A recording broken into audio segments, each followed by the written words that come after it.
আসসালামু আলাইকুম রহমতুল্লাহি ওয়া শরিয়াতপুর চন্দ্রপুর অবস্থিত রনখোলা জামে মসজিদ খানবাড়ি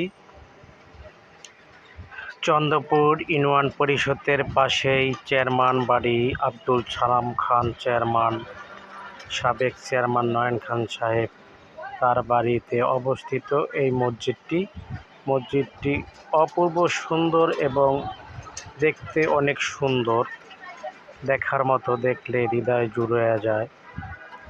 যদি কারো সময় থাকে আপনারা ঘুরতে আসবেন, এই মসজিদে নামাজ পড়ে যাবেন। পাশেই আছে একটি মাদ্রাসা, সেটাও অনেক সুন্দর।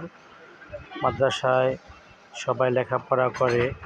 এখনই আমি আপনাদের মাদ্রাসাটা দেখাবো, একটু অপেক্ষা করেন, দূর থেকে দেখাবো। সময় কম ছিল, সন্ধ্যা হয়ে গেছে, তাই চলে আসলাম তাড়াতাড়ি। এটা আমার ইউনিয়নে ওই যে মাদ্রাসাটা দেখা যাচ্ছে, অনেক সুন্দর একটি মাদ্রাসা।